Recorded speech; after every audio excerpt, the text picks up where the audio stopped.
Science Fantastic with Professor Michio Kaku. This is Science Fantastic with Professor Michio Kaku. On Science Fantastic, we profile some of the most amazing, the most shocking developments that are going to touch our lives and change the way we view the universe. And in this hour, we're going to explore the universe with astronomer Ken Croswell. We're going to talk about the sensational comments being made by billionaire Elon Musk to create a city on Mars. This is something ripped off the pages of a science fiction novel being proposed by one of the nation's leading billionaires pushing the space program. And then we'll talk about sending the first starship to the nearby stars. Stephen Hawking, my colleague, stunned the world by announcing that a new generation of starships could be in the making. Not something from a Hollywood movie lot like the Enterprise, but starships perhaps traveling at 20% the speed of light, looking like a postage stamp that is sending chips by the thousands to the nearby stars. And once again, with us today to talk about these things is astronomer Ken Croswell. And one day, perhaps, we'll try to get Elon Musk on the airwaves as well. His plan is incredible. In 2 years' time, he wants to send an unmanned probe to Mars. And just think about that. Privately financed, an individual being able to send his own personal spaceship to the red planet in 2 years. And then by 2024, perhaps 10 years before NASA itself, he wants to send the first manned mission to the red planet. And then the ultimate goal is to send 1,000 spaceships with 100 colonists each, creating the first city on Mars. All this, of course, is incredible, unless, of course, it was mentioned by a billionaire who has a proven track record of exploring the universe. You know, when I was a kid, looking up at the stars, looking at the red planet, it seemed incredible that one day we might be able to live there. In fact, another young kid by the name of Carl Sagan used to read science fiction novels as well, including the John Carter of Mars series. Well, Carl Sagan went on to become a famous astronomer. But when he was a child, he dreamed of chasing the beautiful Princess Dejah Thoris on the sands of Mars. He dreamed about walking on the red planet. Well, unfortunately, he passed away before that dream could be true, but hey, who knows? In 20 years' time, that's the time frame of NASA.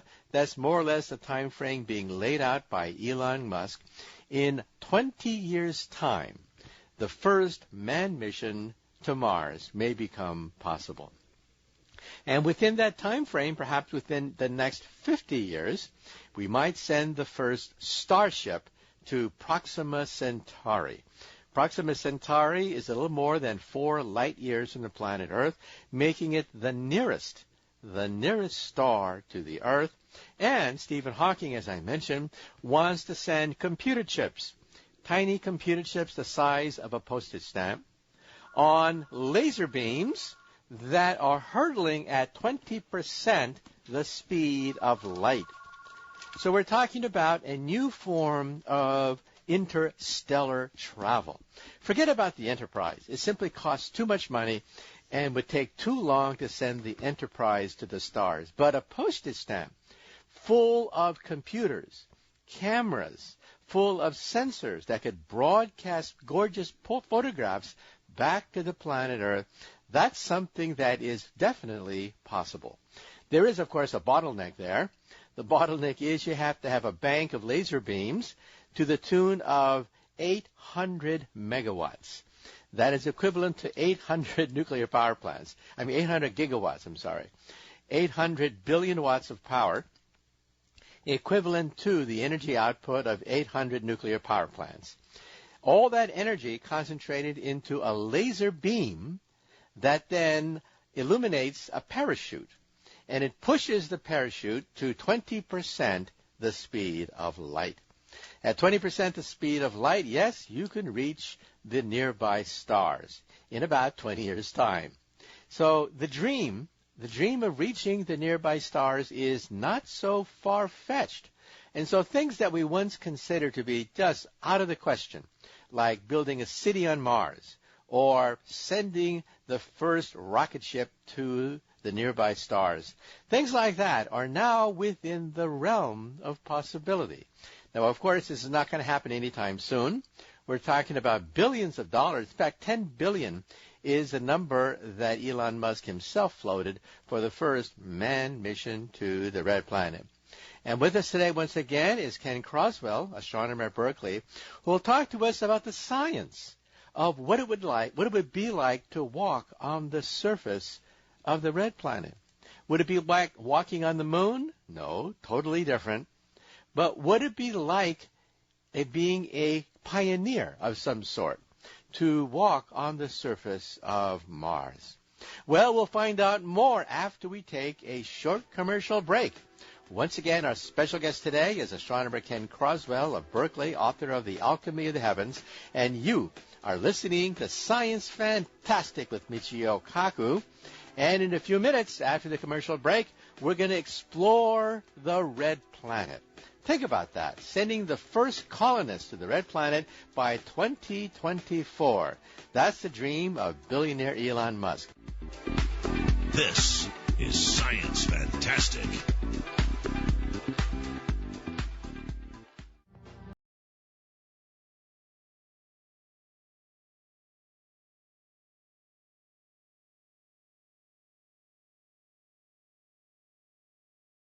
Explore the universe with our favorite astronomer, Ken Croswell of Berkeley, author of a number of great books, including The Alchemy of the Heavens, Searching for Meaning in the Milky Way. And we're going to talk about, well, everything happening in the universe. First of all, you probably heard that Elon Musk, the billionaire behind SpaceX, PayPal, and Tesla Motors, has made this stunning announcement that has shocked the scientific world, catching many people off guard. He says, yes, it's on to Mars. He envisions a time when we'll have 1,000 spaceships with 100 colonists in each one, creating a city on the red planet. Is this hokum or is this real, given the fact that we now have a billionaire, the man behind SpaceX, the man who has already revolutionized space travel by introducing the reusable booster rocket? How seriously should we take his comments? And we'll also talk about Alpha Centauri and Proxima Centauri. Did you know that we now know there is an Earth-like planet that's literally a hop, skip, and a jump from the planet Earth, 4 light years from the Earth? The nearest star to the Earth, Proxima Centauri, has an Earth-like planet going around it. Who would have thought? And with us today, once again, to talk about all these developments in the universe is our favorite astronomer, Ken Croswell. So, Ken, first of all, what was your initial reaction hearing the fact that a billionaire is now proposing that we become a multi-planet species, that we go onto Mars and perhaps set up a Mars colony? What was your first gut reaction to that? Well, if we could do it, I think it's a great thing because it obviously diversifies the human race. Instead of being on just one planet, we'll be on 2 planets and maybe eventually more than 2 planets. And so if something terrible goes wrong, terribly wrong goes on with the Earth, at least some human beings will survive. Having said that, Mars is a very difficult planet to live on, even though it is the best planet in the solar system, aside from the Earth. It's a very hostile planet. It's very cold, very thin atmosphere. There's essentially no oxygen to breathe. It's a hostile place, much more hostile than Antarctica in many ways. And so it's going to be an enormous challenge. But I certainly don't want to stand in the way of anyone who's got the vision to try to colonize Mars, because it would be a wonderful thing if we could achieve it. And speaking about colonizing Mars, he even gave a timetable. In 2 years' time, he wants to modify the Falcon rocket to send an unmanned probe to Mars. Think about that. Here is a private individual, not a nation state, a private individual who will send an unmanned package to the red planet in just 2 years. And then in 2024, he's going to beat NASA perhaps beat NASA by 10 years, in fact, by sending the first manned mission to the red planet. Well, before we get all hyped up and breathless thinking about this, let's talk about the reality. You probably saw the movie The Martian. And so tell us a little bit about how cold it is on Mars, and what would it be like to walk on the surface of Mars given the fact that the slightest tear in your spacesuit could kill you. So what would it be like to walk on the surface of Mars?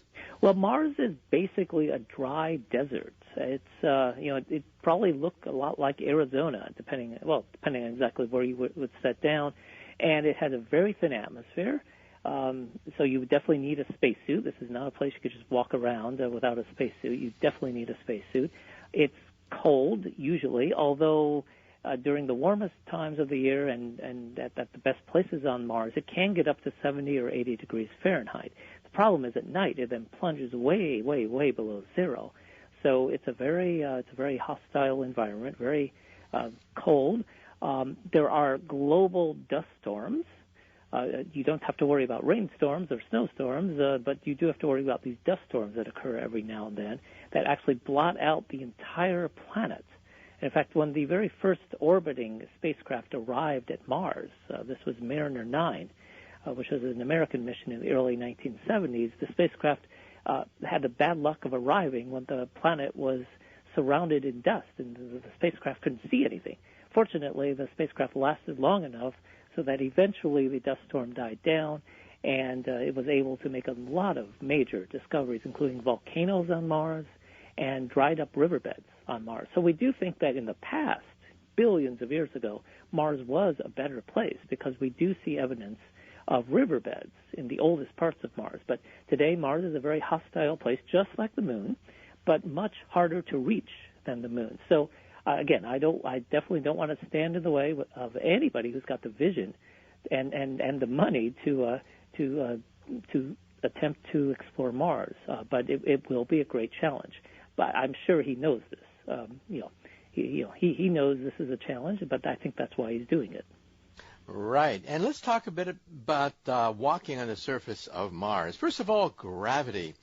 Usually in science fiction movies, the gravity on these alien worlds is exactly the same as the gravity found in a Hollywood movie set. In other words, 1G.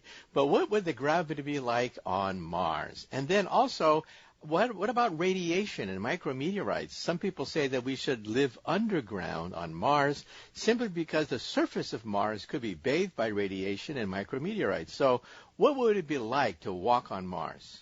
Well, the gravity on Mars is less on the surface than it is on the surface of the Earth. That's because Mars has less mass than the Earth. It's only about 10% the mass of the Earth. But it has more surface gravity than the Moon does.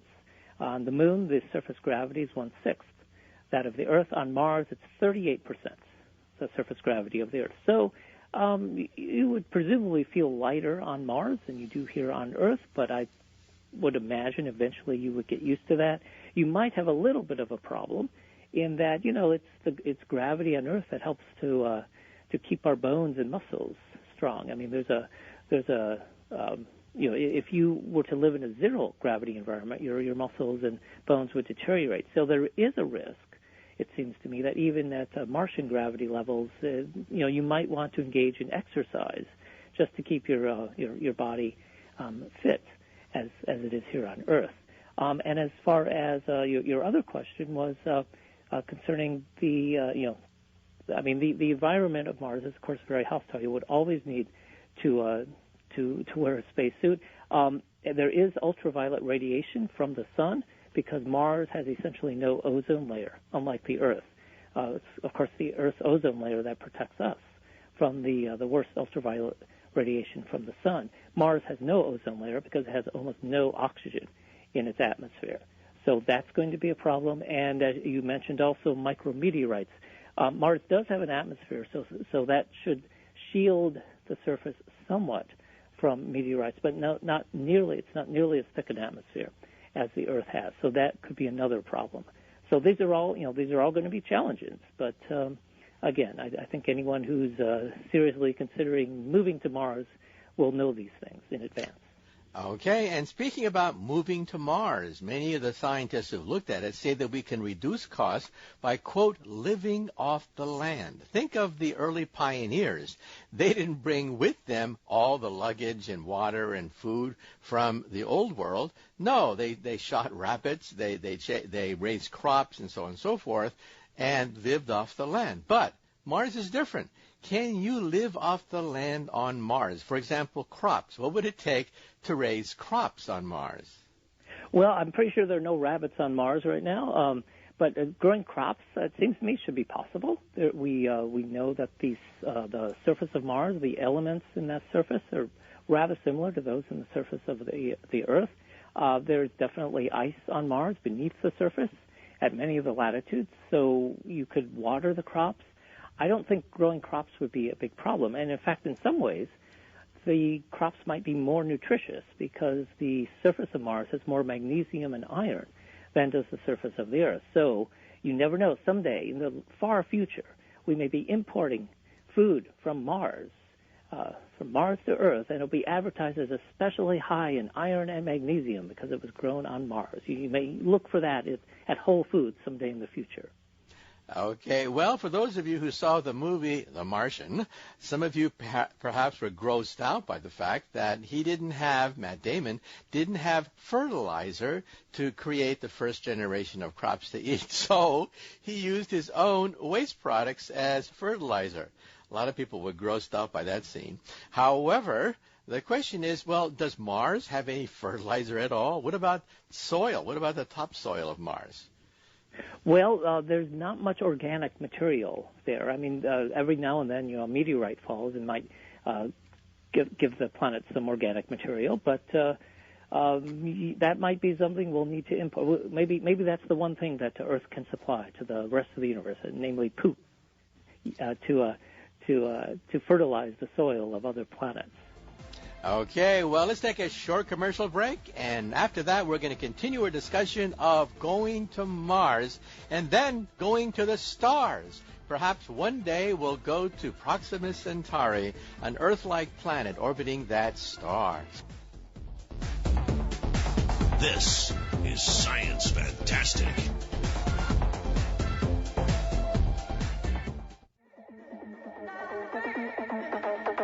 This is Science Fantastic.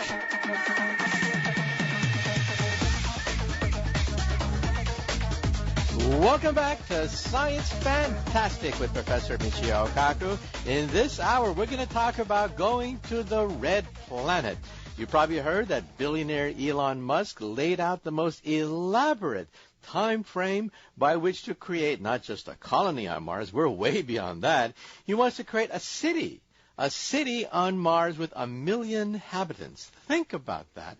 A new home in outer space. Is this just outlandish science fiction, or is there some truth to what he says? Because after all, Elon Musk is a physicist.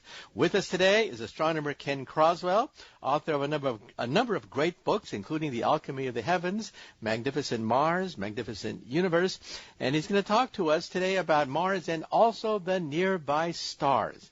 Will we one day send a starship to the nearest star in the heavens? Well, Ken, we were talking about growing crops on Mars. Some people think that one day we'll terraform Mars, that is, turn Mars into a Garden of Eden, by first of all heating up the planet, maybe 6 degrees or so that the polar ice caps begin to melt, which releases more water vapor and organic and also chemicals in the atmosphere that are greenhouse gases, which would accelerate the greenhouse effect. In other words, creating an artificial greenhouse effect if you could jumpstart it by raising the planet's temperature by about 6 degrees. So what are your thoughts? You think that one day, not anytime soon, but maybe in 100 years or so, we might contemplate the idea of perhaps melting the polar ice caps or inducing an artificial greenhouse effect? Well, you're right. That's not something that's going to happen in our lifetimes, but it could conceivably happen centuries from now because, as you point out, water vapor is a greenhouse gas, and the Martian atmosphere already contains another greenhouse gas, namely carbon dioxide, which makes up 95% of the Martian atmosphere. And another greenhouse gas, if we could somehow get a supply of it is methane. That's a very potent greenhouse gas. And, of course, Mars needs a much stronger greenhouse effect than the Earth has because it's about 50% farther from the sun than the Earth has.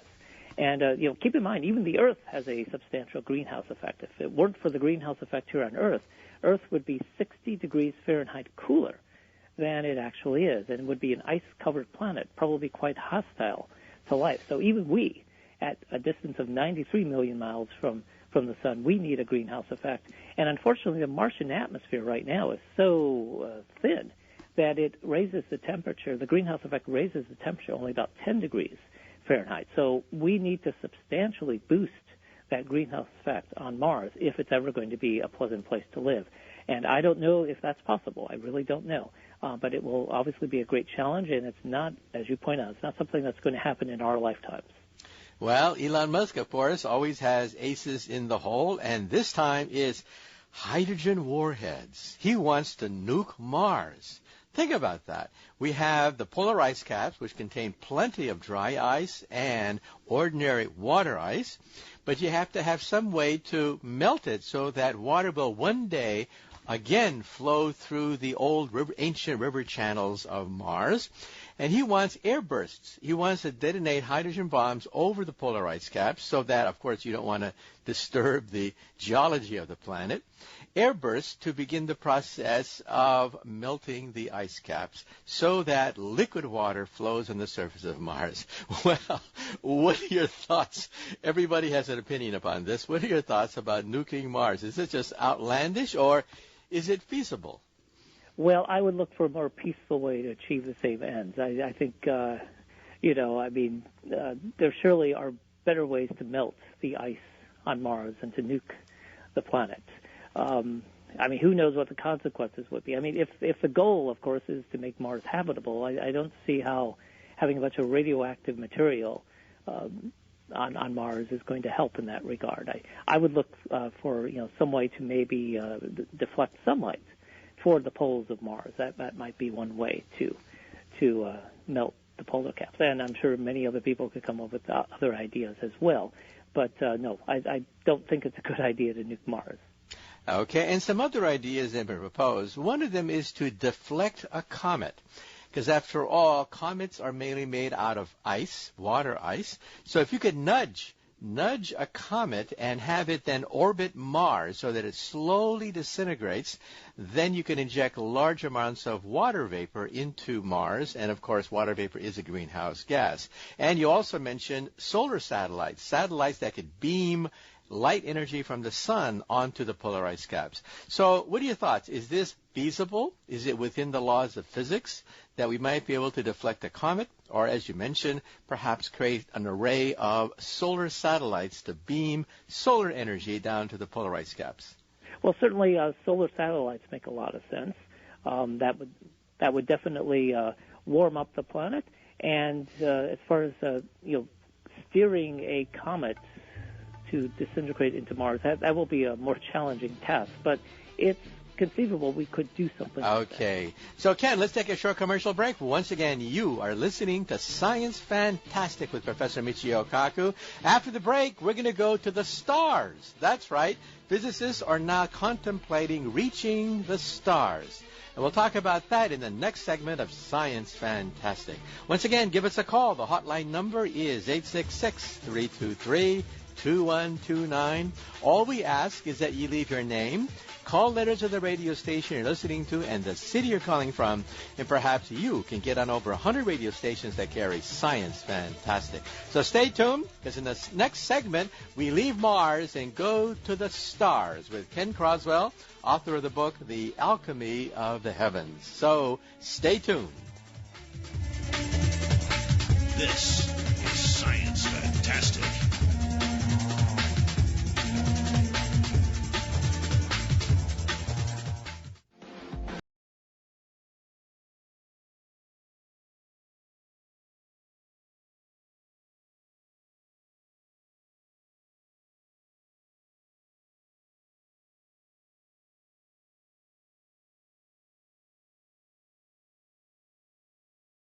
Ken Croswell. We started off by talking about Mars, the fact that billionaire Elon Musk laid out perhaps the most ambitious timetable ever, not just to reach Mars, but to build a city on Mars. Think about this, a million inhabitants in a city on Mars. Now we're going to go even beyond the red planet. We're going to go to the nearby stars. You know, when I was a kid reading about science fiction, the whole idea that one day we could reach Alpha Centauri, the nearest star, that seemed so far-fetched. But now, perhaps it's not such a far-fetched idea, because apparently there is an Earth-like planet orbiting that star. Once again, with us today is astronomer Ken Croswell, author of the book, The Alchemy of the Heavens. So, Ken, tell us a little about Proxima Centauri and the discovery that is shaking the world of astronomy of a planet, an Earth-like planet orbiting that star. Yes, this is definitely one of the biggest astronomical discoveries of the year. Proxima Centauri is the nearest individual star to our solar system. It's a star quite different from the Sun. It's a very feeble star. It's a red dwarf star. It emits much less light than the Sun. In fact, it's so feeble that even though it is the nearest individual star to the Sun, it was only discovered in 1915.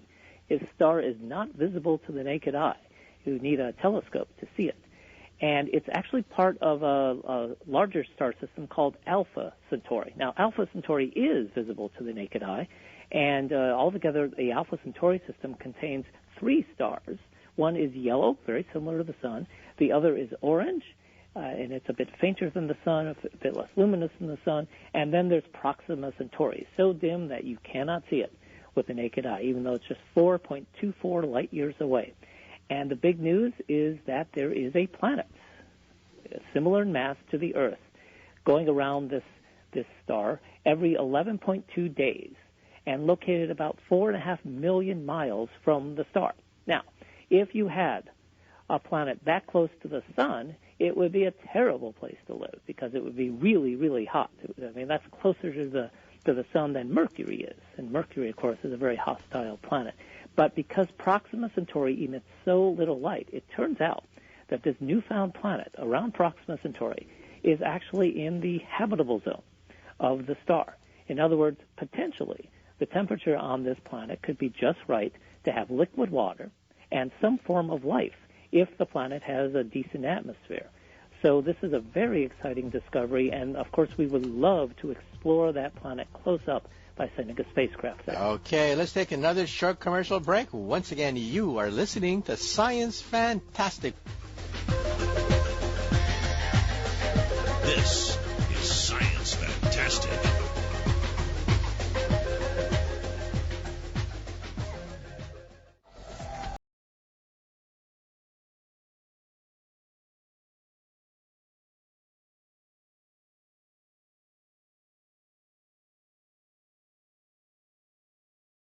Author of the book Alchemy of the Heavens and a number of other great books.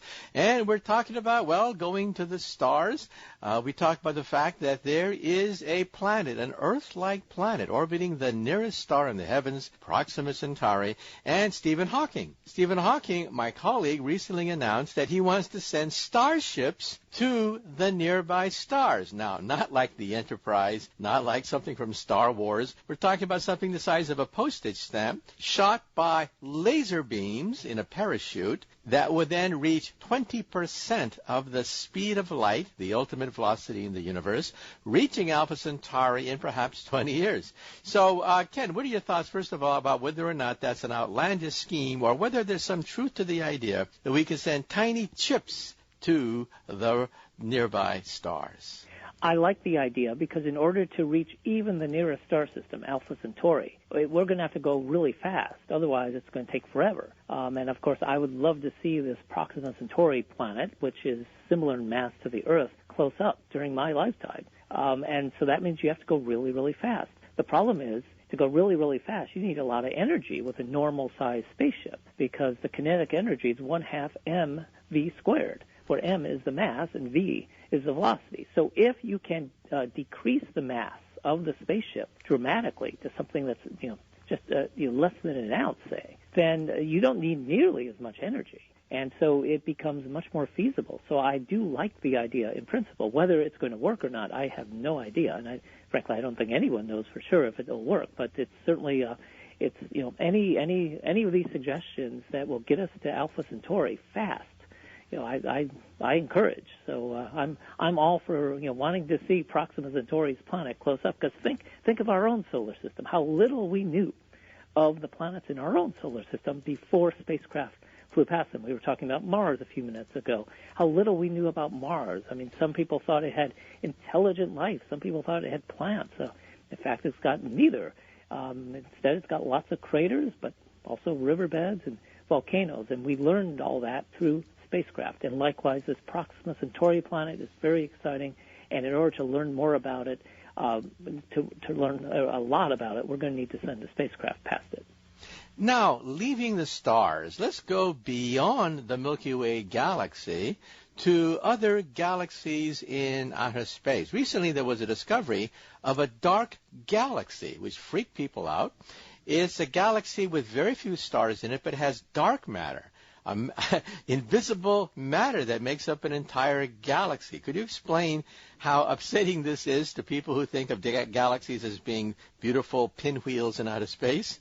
Well, this is a whole new breed of galaxies. It was identified in large numbers just a couple years ago. These are called ultra-diffuse galaxies, and they are as large as the Milky Way, but they emit as little light as a dwarf galaxy. Now, our galaxy is a giant. It's much bigger than most other galaxies. A very brilliant galaxy, and it's a very big galaxy. And these ultra-diffuse galaxies are also very big, but they're very dim. And so it's been a real mystery as to how these things form. But we do know that they have lots of dark matter because many of them reside in galaxy clusters. And if they didn't have a lot of gravity to hold themselves together, they'd get torn apart by the other galaxies in the cluster. So even early on, we knew that. And more recently, astronomers used the Keck telescope to measure the mass of one of the largest of these galaxies, whose name is Dragonfly 44. And they discovered that despite the dimness of this galaxy, it weighs about as much as the Milky Way, namely about 1 trillion times the mass of the Sun. And so that tells us that even though it's emitting very little light, and thus has very few stars, it's got an enormous amount of dark matter. So this galaxy consists of over 99.9% dark matter. So it's a whole new breed of galaxy. We don't understand how these things formed. There are various theories out there, but it's a whole new phenomenon for astronomers to study, and it's wonderful. Does this mean that all the astronomy textbooks have to be rewritten? I mean, think about this. Basically, a galaxy, an entire galaxy made out of a strange, invisible form of matter, and we're clueless to understand what this dark matter is. Isn't this rather revolutionary? Well, I don't think we need to rewrite the textbooks. I mean, keep in mind, even the Milky Way is about 85% dark matter, okay? So the Milky Way itself and other galaxies are mostly dark matter, too. It's just that these ultra-diffuse galaxies push things to the extreme, being over 99% made of dark matter. So, this obviously should be in addition to any new textbook that comes out, but I don't think we need to rewrite the textbooks. I mean, all those beautiful galaxies out there, like the Milky Way, like the Whirlpool Galaxy, like the Andromeda Galaxy, they will remain as beautiful as ever. But we now have this whole new breed of galaxies to study, and hopefully they will help us understand how galaxies form and why some look one way and others look another way. And also, we have this mental image that all these galaxies are pretty much static. They don't collide with each other. They don't morph into different kinds of galaxies. But now we realize that the universe is quite dynamic, right? Galaxies colliding with other galaxies, smashing into other galaxies. There was a notice that the dwarf galaxy Hercules is plowing into the Milky Way. So explain how dynamic these galaxies are. They're not static at all. Not at all. Just as the planets go around the sun, there are lots of galaxies that go around the Milky Way. We know of more than 50 galaxies that orbit the Milky Way, just as moons go around a planet. One of them is the one you just mentioned, the Hercules dwarf, which is on a very elliptical orbit. It actually came closer to the galactic center than we are and is now much farther out than we are. So all of these galaxies are very, very interesting. Okay, well, we've run out of time. Once again, our special guest today has been our favorite astronomer, Ken Croswell of Berkeley, author of a number of great books that I highly recommend: The Alchemy of the Heavens, Magnificent Mars, Magnificent Universe, The Universe at Midnight. So check out his website, kencroswell.com. This is Science Fantastic.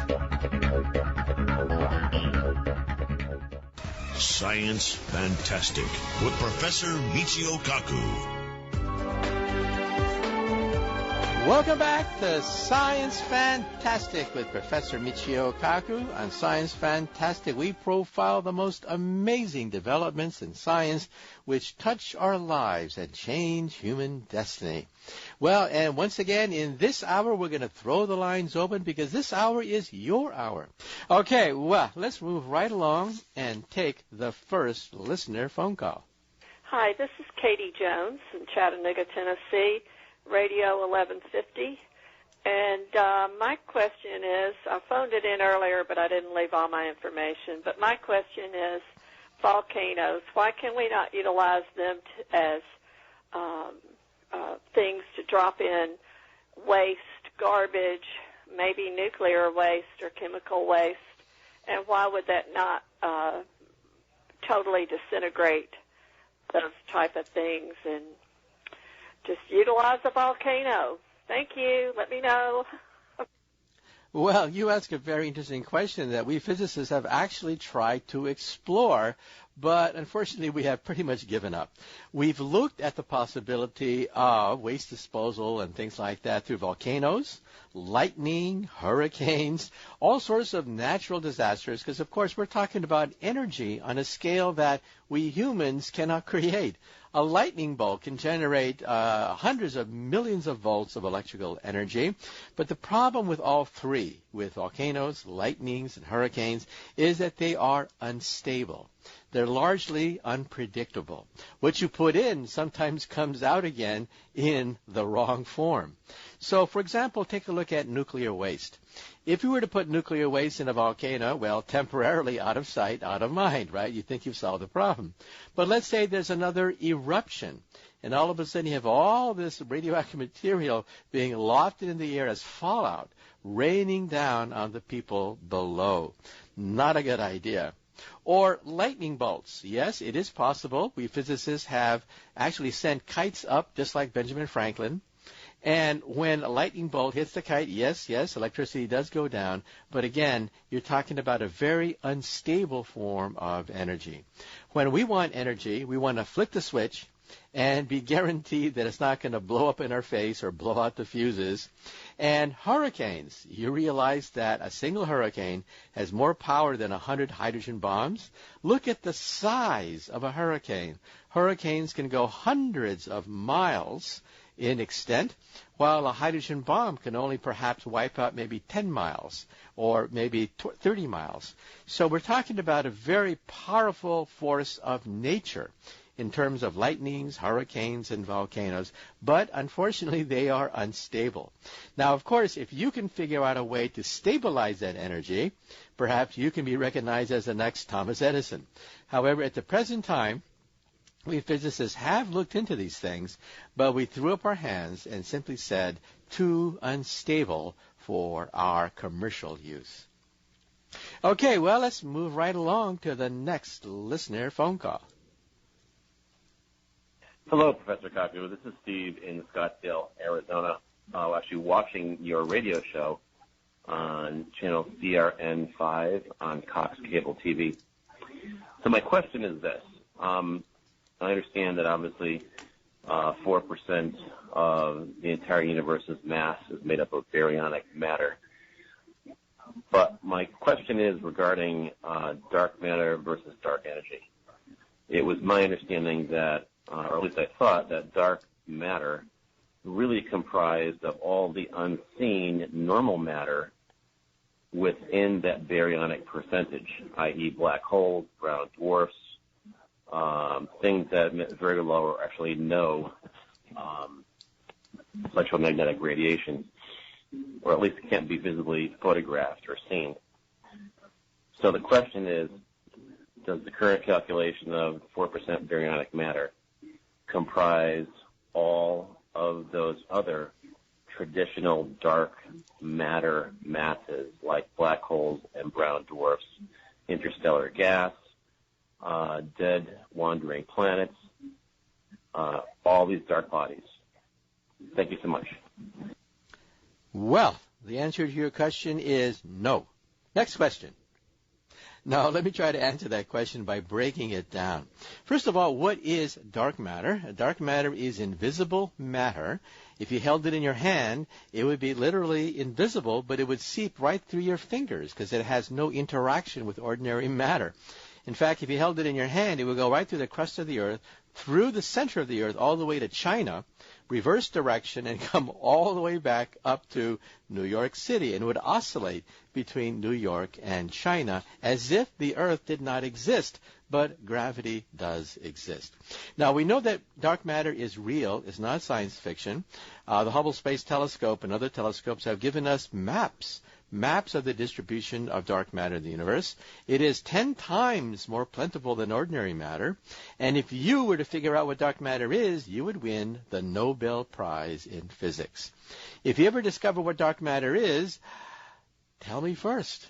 And maybe we'll publish together and win the Nobel Prize together. Now, let's take a short commercial break, and after the break, we'll talk about baryonic matter, and we'll talk about, well, what is this dark matter that's forcing us to revise all textbooks? Most of the universe is not made out of atoms. All the textbooks are wrong and now are being rewritten. This is Science Fantastic.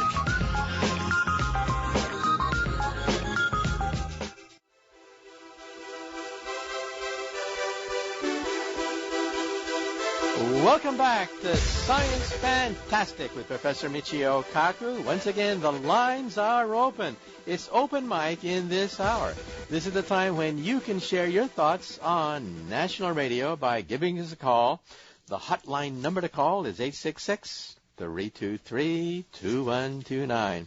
All we ask of you is that you leave your name, call letters of the radio station, and the city you're calling from, and perhaps your thoughts can be heard on over 100 radio stations that carry Science Fantastic.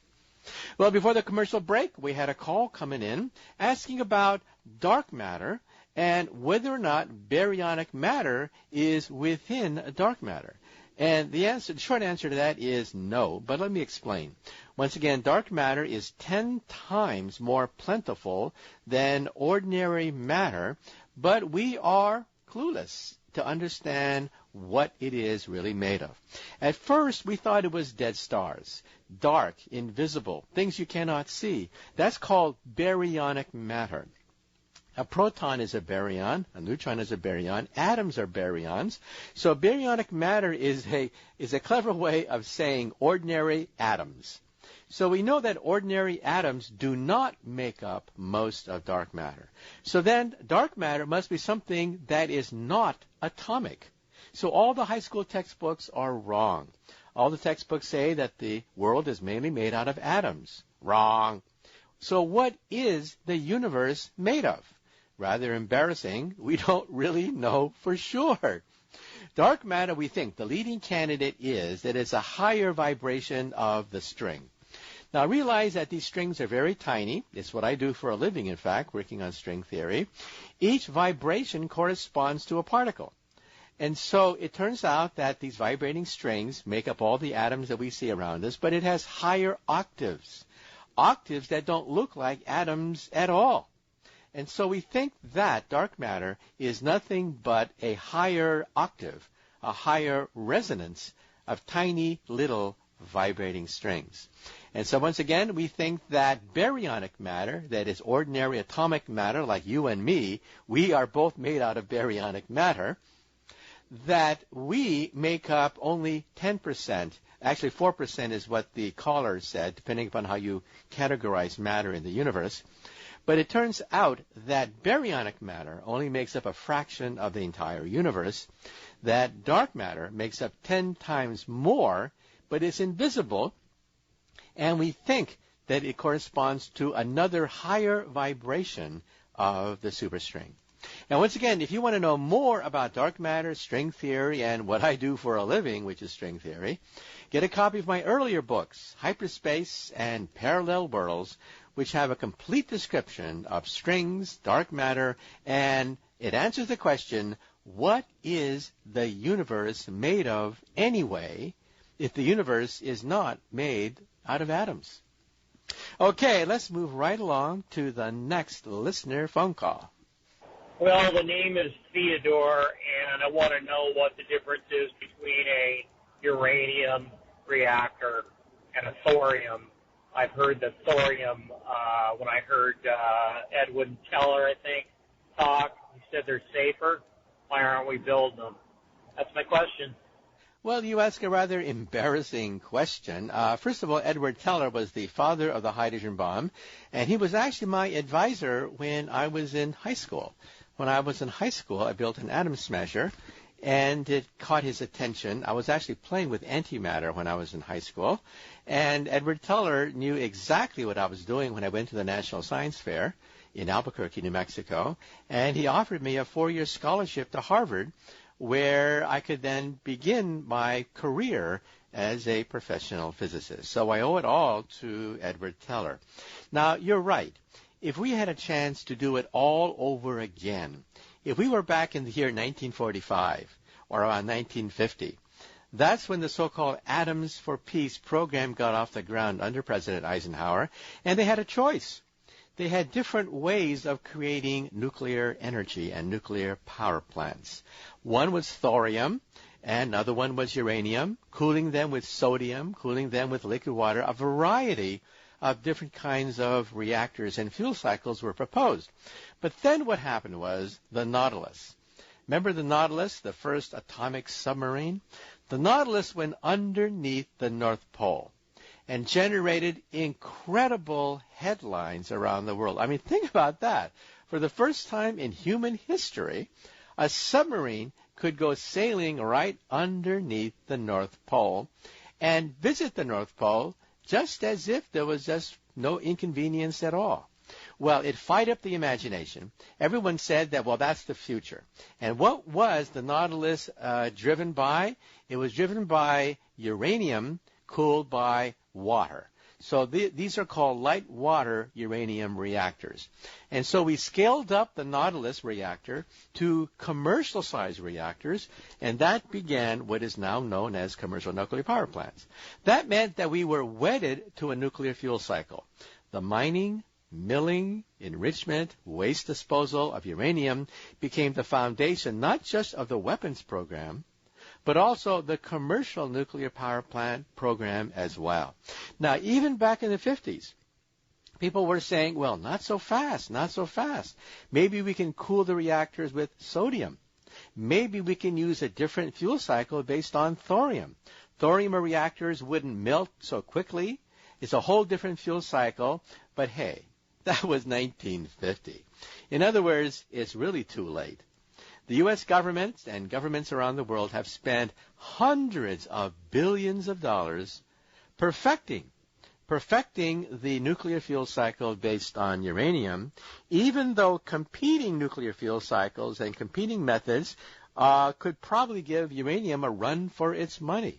And so once again, thorium does have advantages. Thorium reactors will melt down, but they melt down it's more difficult for a thorium reactor to melt down, but it would take revising the entire nuclear fuel cycle, on which nations have invested hundreds of billions of dollars. In other words, it's too late. It ain't going to happen. Sorry about that.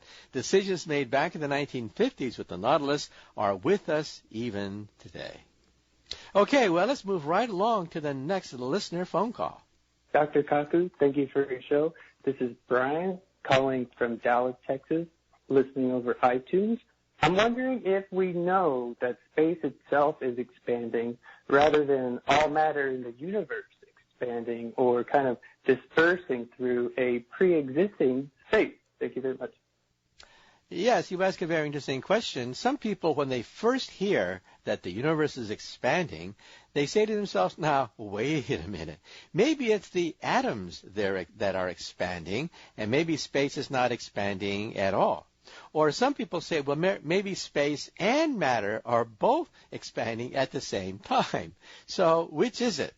Well, first of all, if space and matter were to expand at the same rate at the same time, you would never know it, because your instruments, your eyes, everything would expand along with space, so you would never even notice the fact that the universe was expanding. However, it is space that is expanding, not matter. And how do we know that? Because if you get a telescope and you look at the distant galaxies out there, you find out that the yellow light emanating from these galaxies are redshifted. Well, we have to take a short commercial break, but after the break, I'll talk about the redshift and about how we know that it's the space between galaxies that's expanding and not the matter in the galaxies themselves.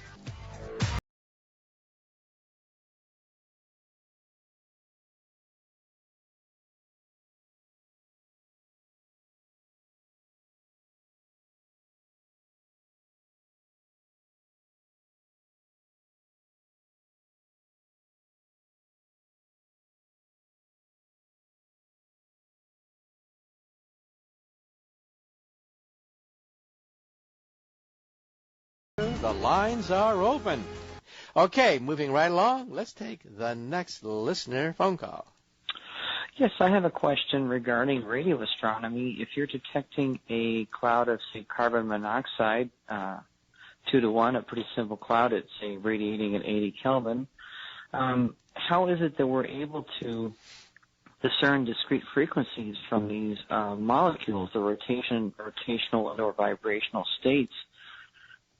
Because the cloud has got depth and you've got all these molecules that are radiating these spheres at the same time, so wouldn't you just have a signal of white noise versus a discrete frequency?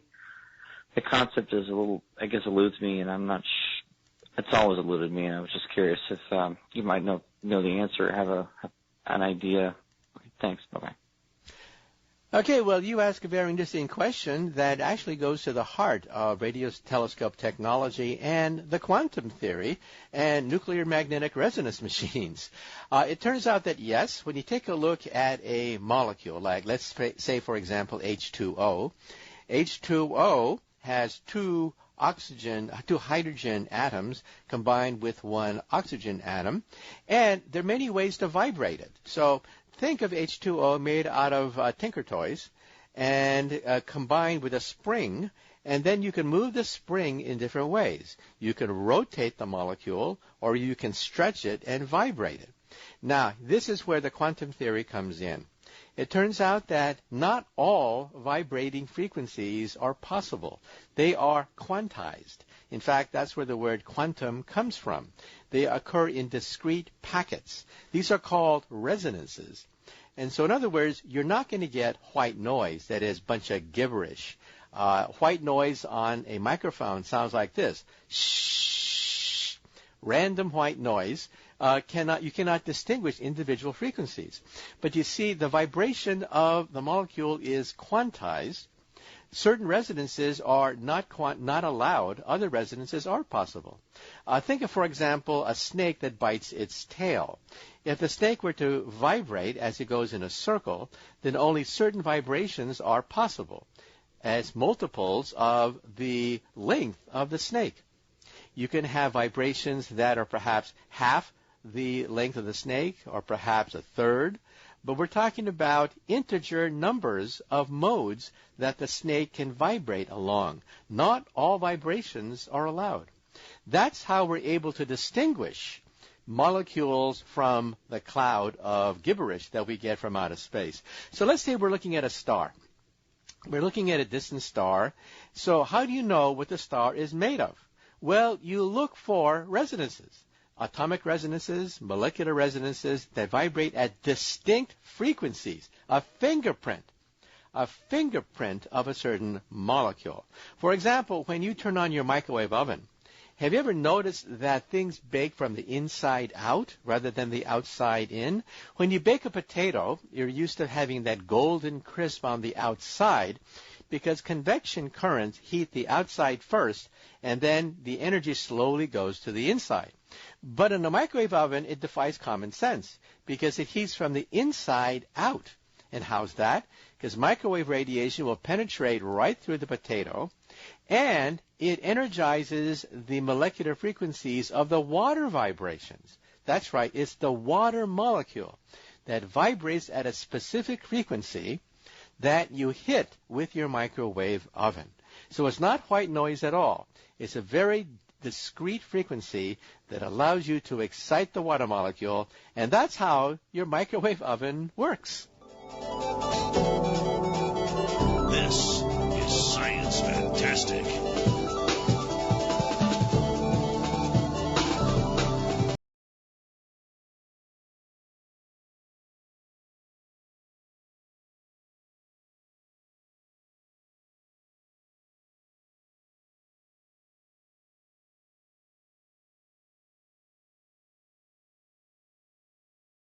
Blowing the lines open because this hour is your hour. So it's open mic in this hour. So let's take the next listener phone call. Hi, this is David. I'm calling from Meridian, Mississippi, and I was just going to ask you a question.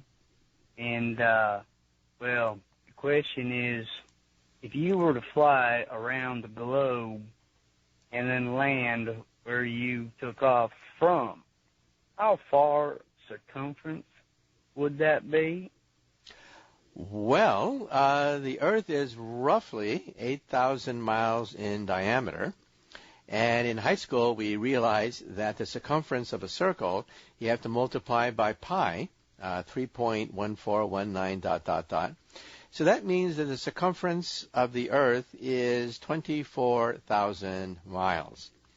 Now, if the Earth is 24,000 miles in circumference, and it goes around completely in one day, that's 24 hours, that means that you are traveling at 1,000 miles an hour doing nothing. That's right.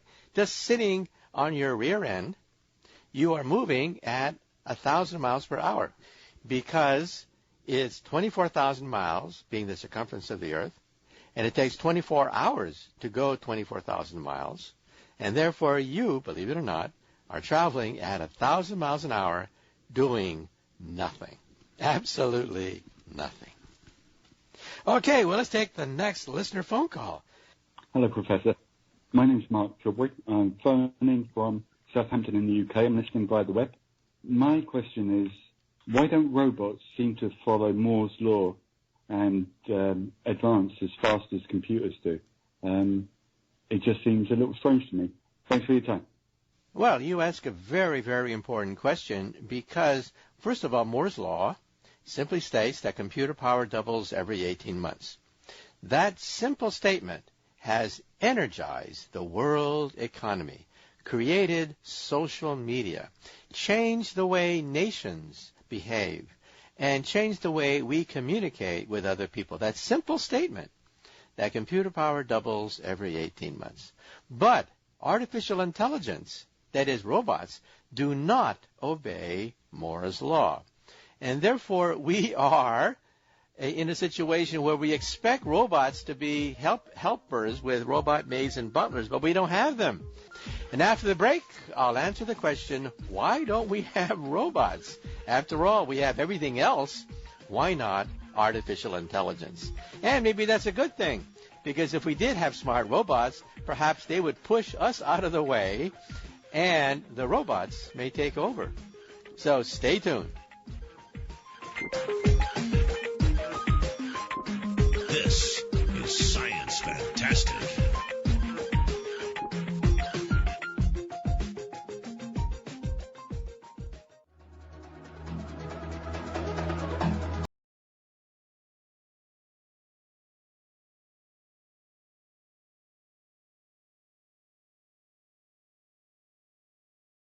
Welcome back to Science Fantastic with Professor Michio Kaku. The lines are open. Well, before the break, we had a very interesting phone question.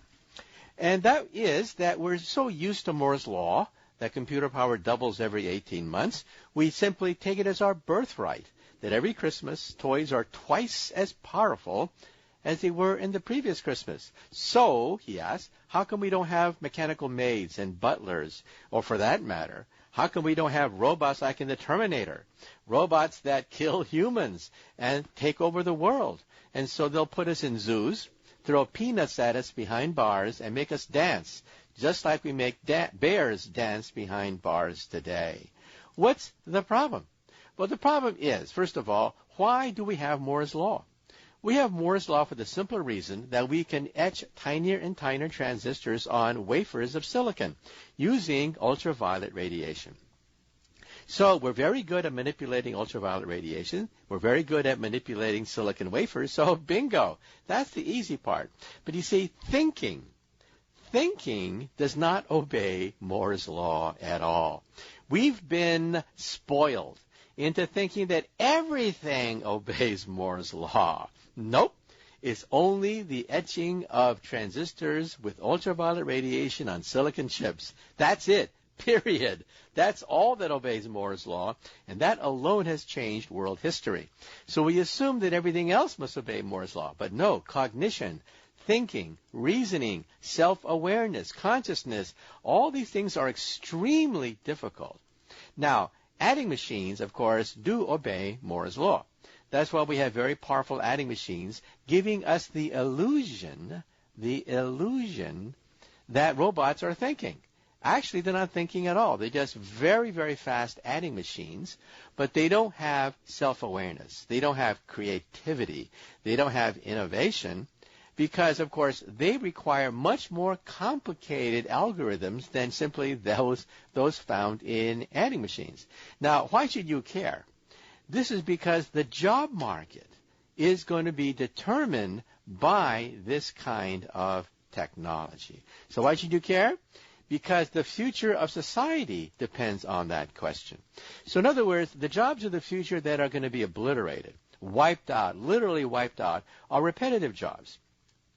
Jobs that simply require bean counting, jobs that are repetitive, those jobs are going to be gone. Factory work, garment work, things that can be automated. Those jobs are going to be gone in the future. Middlemen jobs are also under pressure. That is, agency jobs, brokerage jobs, jobs involving inventory. Those jobs are going to be endangered because they involve adding machines. And that's what robots are. They're very sophisticated adding machines. So what are the jobs of the future? The jobs of the future will be jobs that involve pattern recognition. That is, recognizing voice, handwriting, faces, pattern recognition. Second, common sense. Understanding the way the world is put together, common sense. Also, interaction with humans, and also self-awareness. These four things robots cannot do at all, which means that, for example, gardeners, construction workers, policemen, they'll have jobs in the future because every construction site is different. Every garden is different. Every piece of garbage is different. Every crime is different. Those blue-collar jobs will survive in the future because they involve pattern recognition. Certain jobs that are middle class will be obliterated, like agencies. For example, brokers, stockbrokers. When you go to the stockbroker, you no longer buy stocks anymore at the stockbroker's office because you buy stocks on the internet. So why do you go to a stockbroker? Because you want intellectual capital, common sense, reasoning. You want to know who has the most experience, who's the most innovative, who knows the latest gossip, who has the best analysis. That's why you go to a stockbroker. Not to buy stocks, heaven forbid. You do that on your wristwatch. No, you go to the stockbroker because you want something that robots cannot provide, intellectual capital. So some jobs are going to be obliterated. For example, paralegals. They're going to be obliterated because paralegals mainly use search engines. And search engines, well, computers are great at search engines. But lawyers will have jobs. That's the bad news. Lawyers will have jobs in the future because lawyers have to argue to juries. They have to talk to judges. They have to understand state laws and federal laws, which change all the time, depending upon human nature and human mores. So in other words, lawyers will have jobs in the future, even though paralegals may not.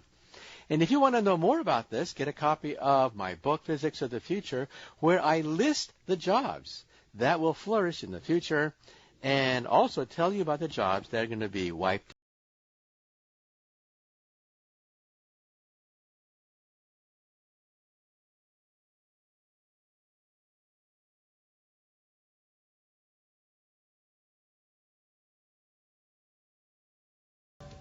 Now, Science Fantastic with Professor Michio Kaku. This is Science Fantastic with Professor Michio Kaku. On Science Fantastic, we profile the amazing, jaw-dropping scientific discoveries which are revolutionizing our world and touching our lives. And once again, in this hour, we're going to throw the lines open because this is your hour. Okay, well, without further ado, let's get right to the telephones. Let's take the first listener phone call.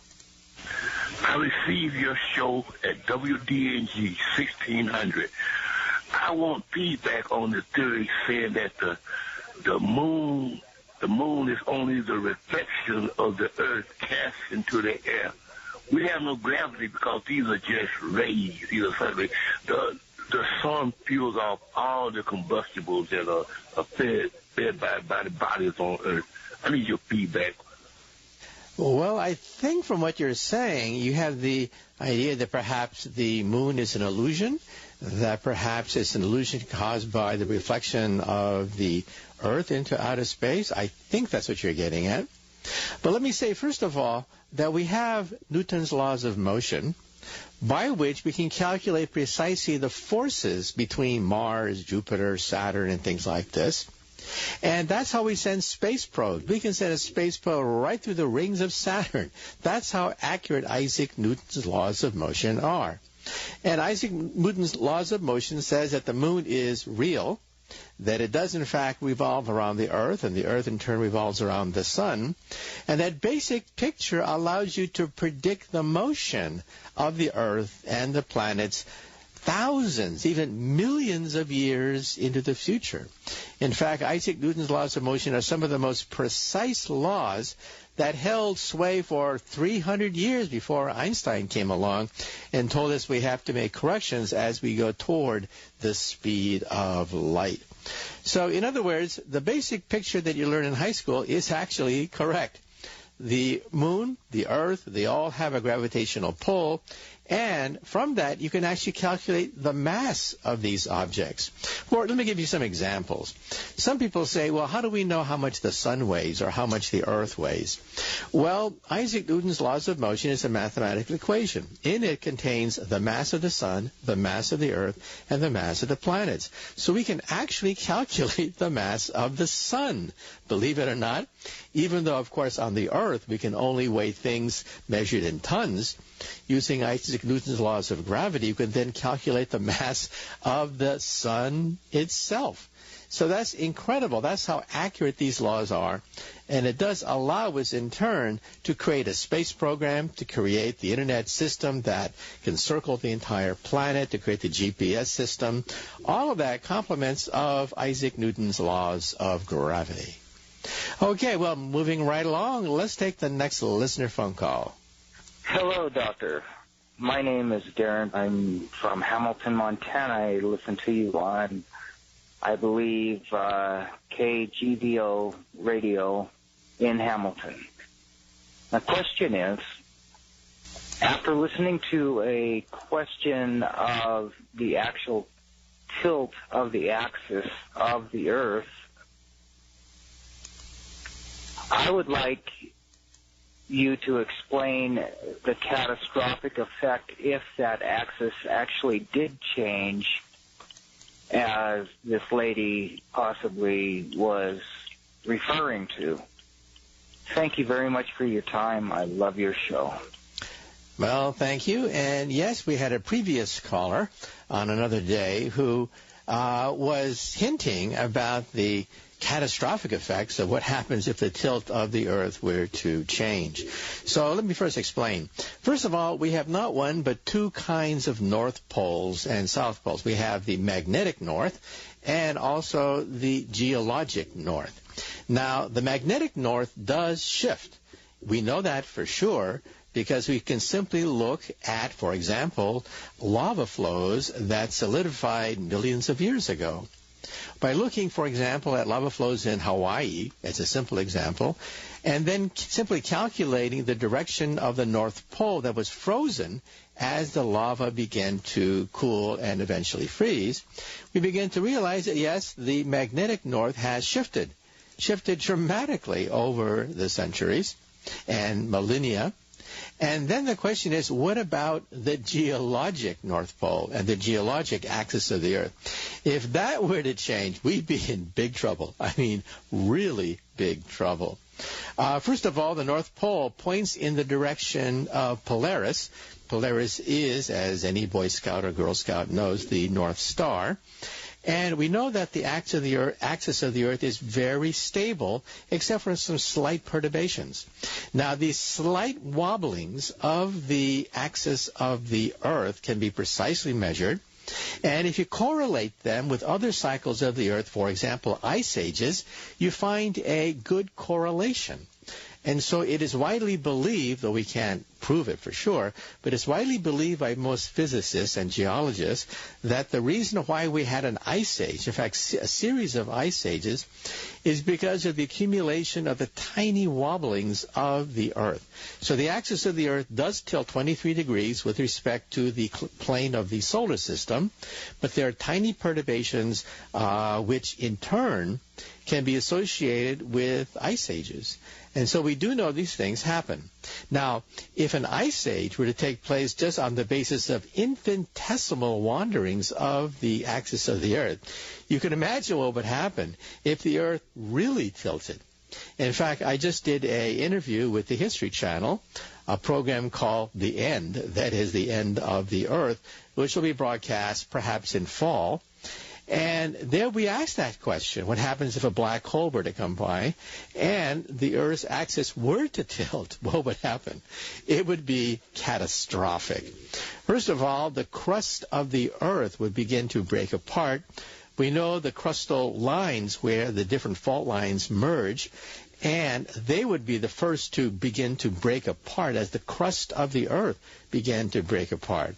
There'd be volcanic eruptions all over the Earth if you were to change the axis of the Earth. And even the oceans, much of the oceans would be flung into outer space because of the enormous shift in the tilt of the Earth. Then the question is, has it happened in the past? And we think that it might have happened for smaller objects such as the moon. It turns out that the moon helps to stabilize the Earth's orbit. If you use Isaac Newton's laws of motion and simply run the videotape forward millions of years into the future, you can see that if the Earth had no moon, the Earth would begin to wobble. And the wobble would then begin to get larger and larger until eventually the Earth would probably flip over. Now, that would be catastrophic, of course, and we think that actually happened to perhaps Mars. Mars has two small moons, too small to stabilize the tilt and the spin of Mars. So we actually do believe that Mars actually flipped over billions of years ago. So just to summarize, if the axis of the Earth really were to shift dramatically, it would be catastrophic. The Earth would experience all sorts of catastrophic changes in the crust of the Earth with volcanoes, earthquakes, and other kinds of disruptions. And we think that it might have actually happened in the past for Mars. The Earth, luckily, has a large moon. And the effect of the gravity on the moon is to stabilize the Earth's orbit. So we can actually thank the moon for preventing this scenario, which we think actually did happen to Mars billions of years ago. This is Science Fantastic.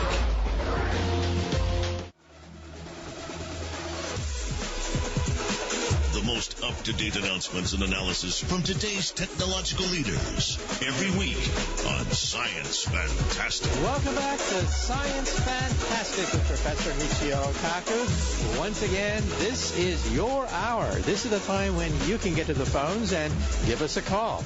Okay, well, moving right along now, let's take the next listener phone call. I'm just wondering how close we are to discovering the fourth dimension. Well, you ask a very interesting question. In high school, we learned that the universe has 3 dimensions, length, width, and height. And anyone who talks about a fourth dimension is considered crazy, a crackpot. And there are a lot of science fiction movies and stories about people and demons and whatever that live in a higher dimension. But all these theories and speculations never got anywhere because, of course, the bottom line is you have to have a physics experiment to verify any of these cockamamie ideas. Well, these ideas are now taken very seriously, though we cannot yet conclusively proven. First of all, we have something called string theory, which we think is the fabled unified field theory. That is the theory of everything that allows us to explain all the different forces of the universe. String theory explains light, it explains gravity, it explains the nuclear force. And this is the theory that, in fact, eluded Einstein for the last 30 years of his life. A theory of everything. Now, you may say to yourself, well, hey, that's nice. If it really is a theory of everything, how come you guys don't win the Nobel Prize? Huh? Well, there's a problem. There's always a problem.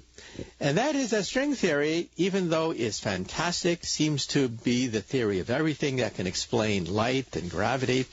It has a problem, and that is it predicts that the universe was originally born in 11 dimensions. 11 dimensions, not just 4, not just 10, but 11 dimensions. And then you may say to yourself, well, that's nice, but how do you prove it? How do you prove that the universe has a higher dimension? Well, believe it or not, we can actually prove this conjecture, no matter how preposterous it may seem. First of all, we do know that gravity spreads out by the inverse square law. If you were to double your distance from the sun, for example, the strength of gravity goes down by a factor of 4.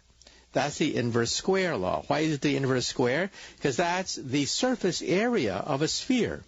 Gravity spreads out through all space and is diluted by the fact that spheres have an area which goes as the square of the radius. So that's why we live in 3 dimensions. We can prove that we live in 3 dimensions because light and gravity spread out as the inverse square. If it's spread out as the inverse cube, the inverse quartic, the inverse quintic, then gravity would drop much faster than expected, and that's what we believe would happen if the universe had a higher dimension. So that's one way of proving it. Another way of proving it is to go back to the beginning of the universe itself. As you know, gravity waves were detected, tremendous headlines as we detected gravity waves coming from the collision of 2 black holes 1 billion light years from the planet Earth.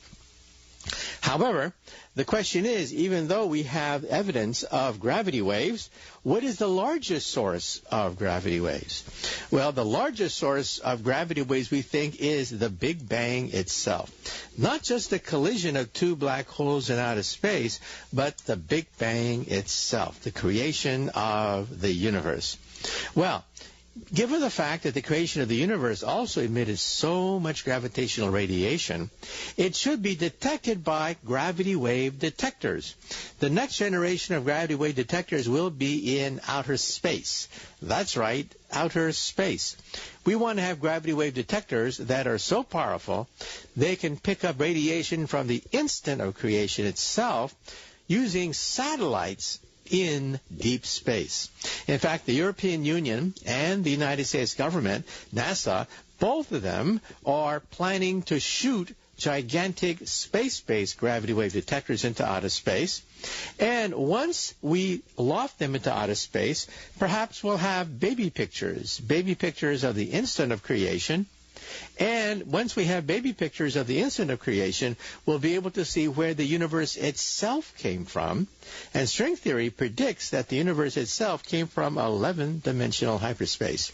In fact, if you saw the movie Interstellar, starring Matthew McConaughey, it was science fiction, of course, but at the end of the movie, Matthew McConaughey is hovering above us in another dimension. And so the movie Interstellar actually ends on string theory, because string theory does predict that there are higher dimensions, in fact, other universes. It's gravity. Don't you get it yet, Tars? I brought myself here. We're here to communicate with the three-dimensional world. We're the bridge. Science Fantastic with Professor Michio Kaku.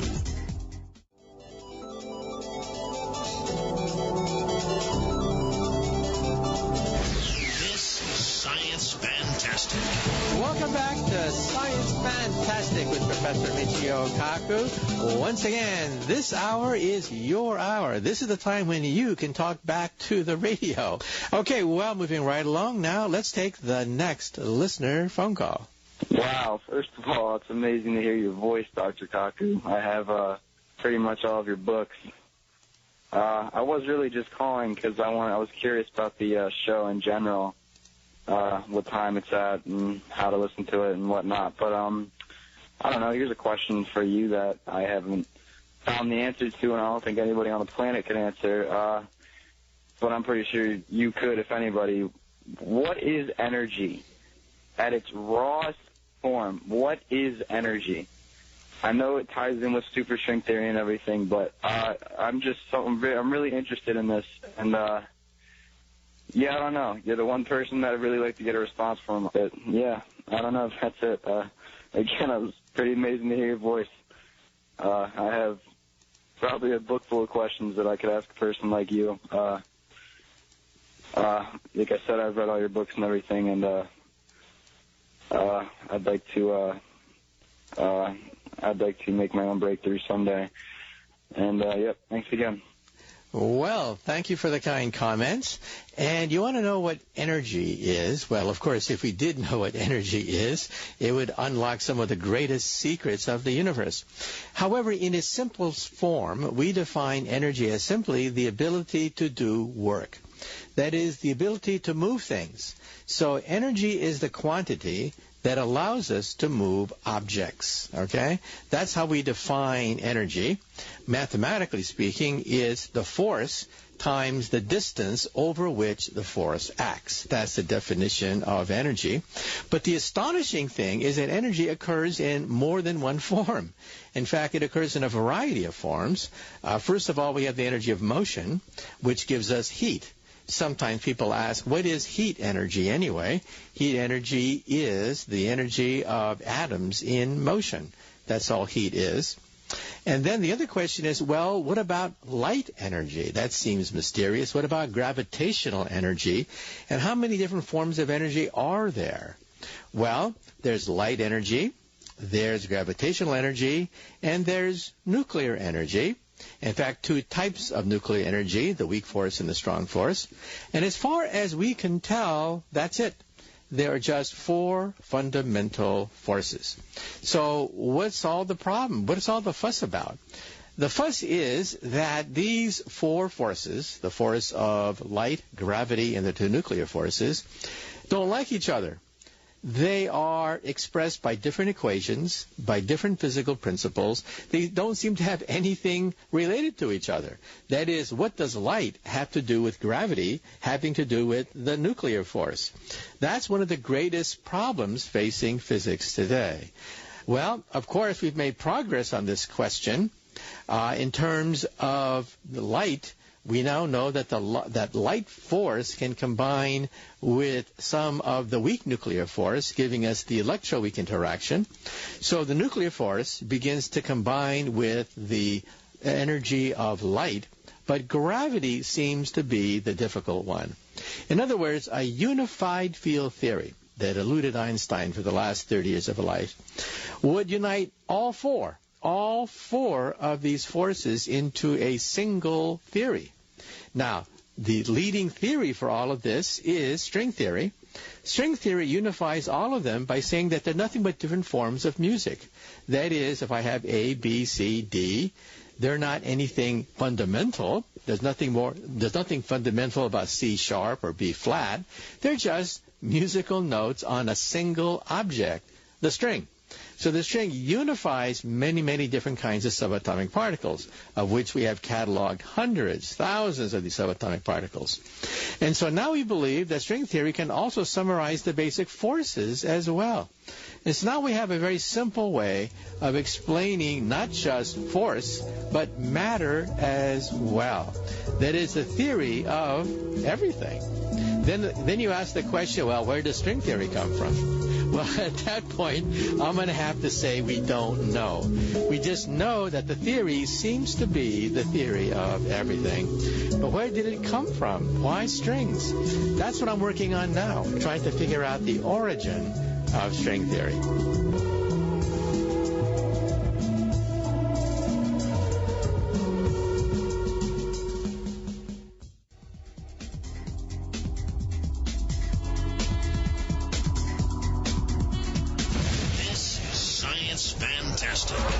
Welcome back to Science Fantastic with Professor Michio Kaku. The lines are open. This is the chance for you to get on national radio to ask that question that you've always been wanting to ask about science in this great universe of ours. Okay, well, let's move right along and take the next listener phone call. I personally think that robots could free people with automation. What's your thoughts on the Venus Project and the guaranteed income?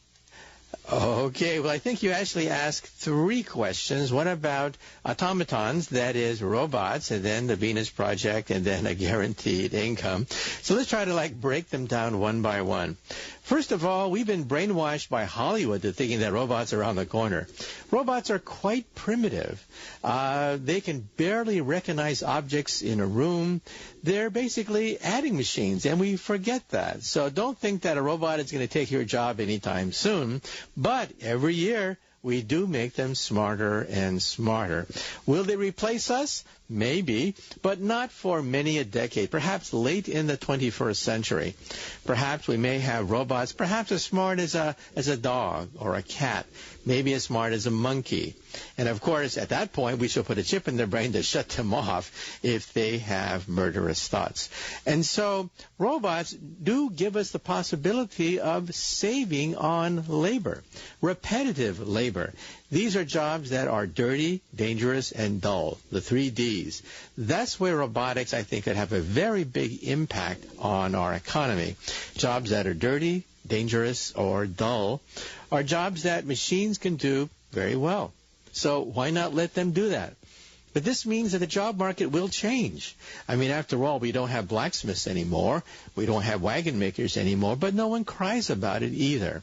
But if you want to know what jobs are going to be phased out and what jobs are going to be opened up, then, well, get a copy of my latest book, Physics of the Future, where I have a whole chapter concerning what the future of robots is and how they will change the marketplace. Surprisingly, a whole array of new jobs will open up. But jobs that are repetitive will gradually be phased out. Murder's a new trick for a robot. Congratulations. What does this action signify? As you entered, when you looked at the other human, what does it mean? It's a sign of trust. It's a human thing. You wouldn't understand. My father tried to teach me human emotions. They are difficult. You mean you're a designer? Yes. So why'd you murder him? I did not murder Dr. Lanning. Want to explain why you were hiding at the crime scene? I was frightened. Robots don't feel fear. They don't feel anything. They don't get hungry. They don't sleep. I do. I have even had dreams. Science Fantastic with Professor Michio Kaku.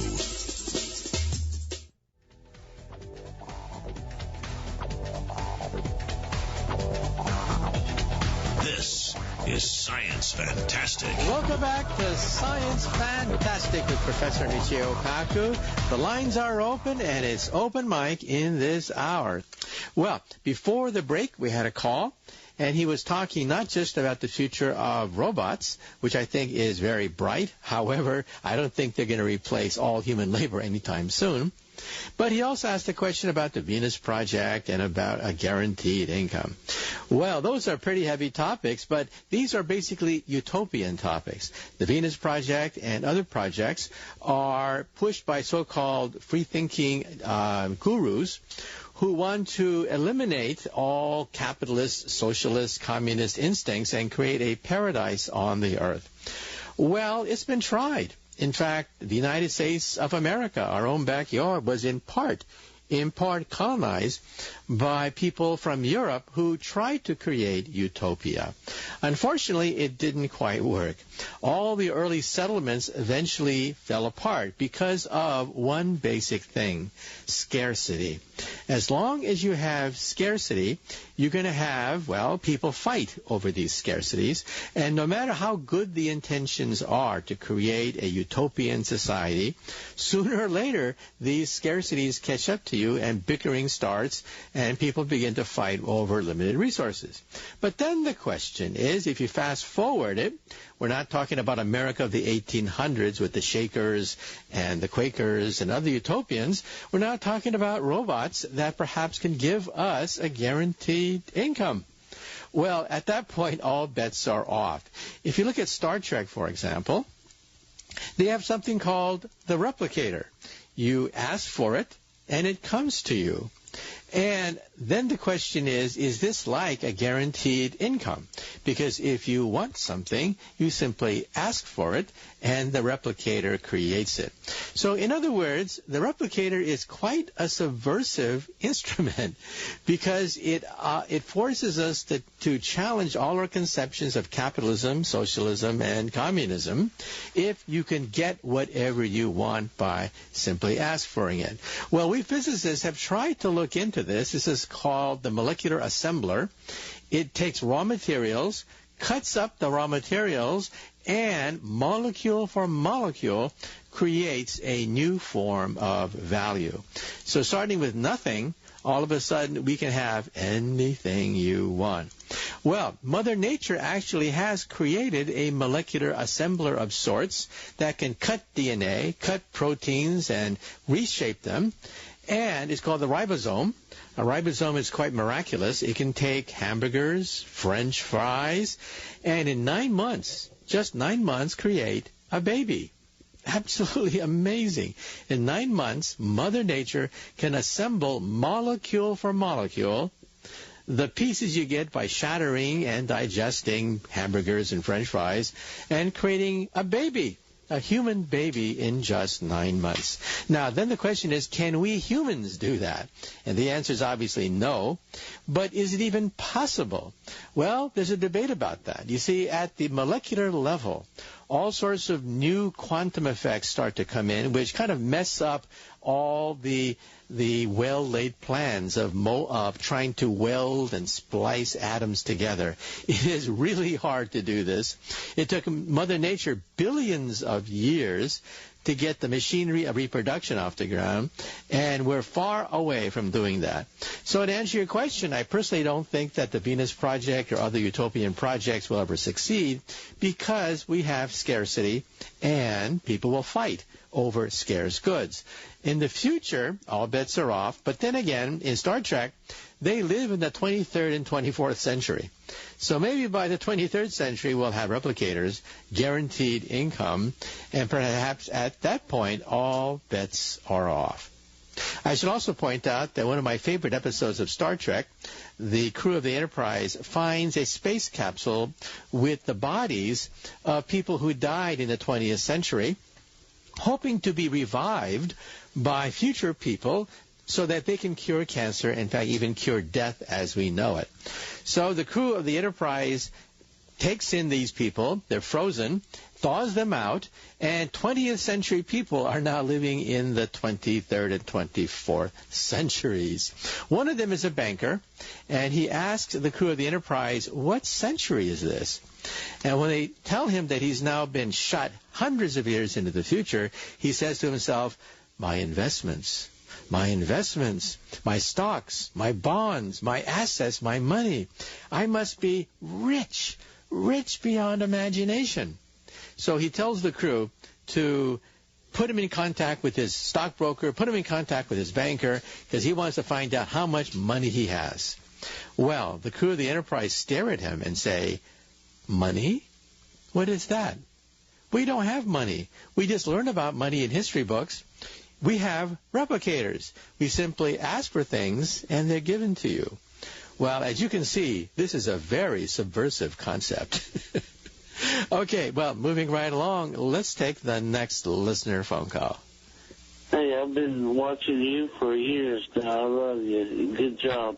This is Bill. I invented a spacecraft engine, and it will do over 160,000 miles per second.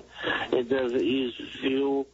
I don't have the patent on it yet, so I can't really describe it yet, but I do have a working model.